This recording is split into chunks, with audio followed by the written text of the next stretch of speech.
Carla from the San Mateo Public Library, and today I am going to read to you, with permission from Macmillan Publishing, The Hat by Tomi Ungerer. There once was a hat, a tall black top hat, shiny as satin and belted with a magenta silk sash. It lived happily on a rich man's head. One day, speeding along in an open carriage, the hat blew off. "Never mind the hat, caro mio," said the rich man's fiancée. "We are already late." The wind blew, the hat flew, hither and thither in loops and hoops, and it landed at last on the bald head of Benito Bagdoglio, a penniless veteran. "Don't shoot! I surrender!" he shouted. When he realized what had happened, he sat down on a bench to examine the hat. To his surprise, the hat popped out of his hands, somersaulted, and performed a little dance. "Thunder of Sebastopol!" he cried. "The hat is alive! Come back, you crazy hat!" Lo and behold, the hat followed his command and settled back on his shiny head. Just then, Bagdoglio saw a wealthy tourist happily rambling down the street. Suddenly, a huge flower pot came tumbling down from the balcony above. The hat went off in a flash and caught the plant in mid-air. "Well done, worthy old dragoon," said the foreigner. "You saved my life. Now hold out your hat and close your eyes." And the foreigner filled the hat with banknotes and other valuables. Bagdoglio was overwhelmed. That same day, posters appeared all over town. "Esmeralda has escaped." Esmeralda was a tiny purple puff bird, the only one in captivity. 1,000 milli-centos for the man who can bring her back," cried the director of the National Zoo. A huge crowd gathered at the pedestal of the Athena Aviatrix. There was Esmeralda on the top of the statue, out of reach.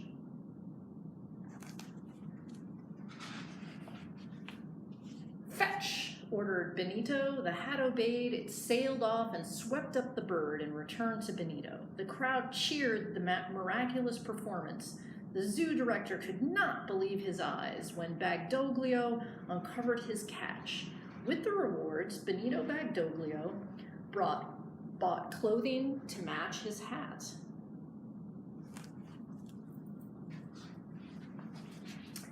He had his peg leg fitted with a silver wheel. He looked the perfect gentleman. One afternoon, he was strolling and rolling around the countryside when he was startled by the sound of gunfire. "Sulfierno smoke! What is happening?" he cried. "I smell gunpowder." The old soldier revived in Benito Bagdoglio, and he rushed to the scene of the action. Soldiers and policemen were lined along the road. A battery aimed at the little farmhouse was on the ready. Bagdoglio recognized one of the officers. "Capitano Malmorte," he cried. "What is this all about?" "We've trapped a band of cutthroats in their lair," replied the captain. "They refuse to surrender. Our cannon will soon blow their brains to reason." "Don't shoot yet. Put me in charge and you shall capture them alive." "Hat, hat," ordered Bagdoglio. "To the chimney, quick." The hat took off and settled on top of the flue. Soon a white flag appeared. In clouds of smoke, the brigands staggered out, one by one, coughing and choking.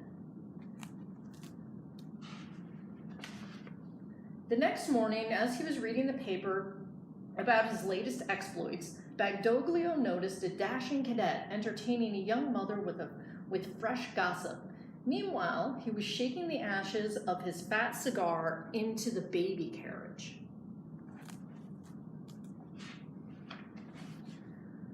The pram went up in flames. Terrified by the blaze, the mother let go and the carriage. Down, down it went, down the endless steps of the Miliciana Prospect. Benito Bagdoglio saw it all.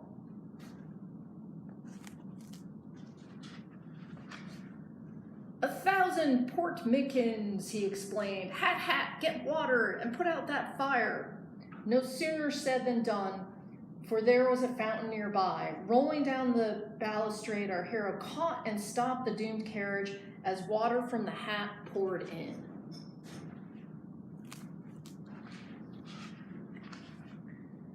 Mr. Bagdoglio was just catching his breath when a horse, stung by a hornet, came running amok. Many people had already been hurt. The panic was total. The bolting horse was harnessed to a tilbury driven by the Contessa Aspi de Istra, a sister-in-law of the Archduke. The Contessa was howling with fright.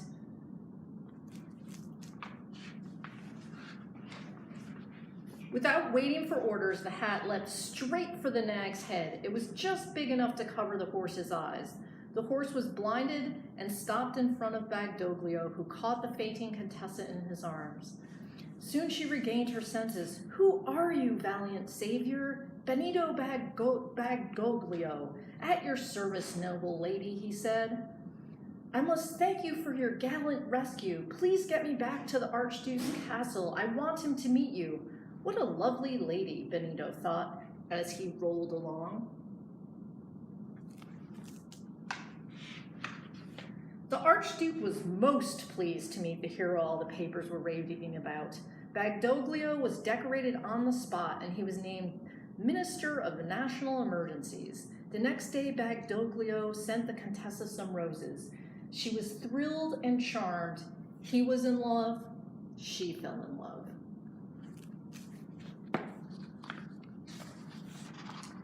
Soon a splendid wedding took place. Bagdoglio and his bride danced in a rapture all evening. At midnight they left, singing in the moonlight, for a honeymoon in Sardinia.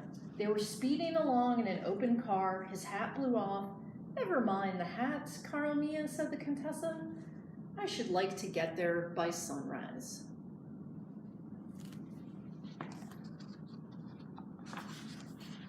The wind blew, the hat flew, hither and thither, heaven only knows where.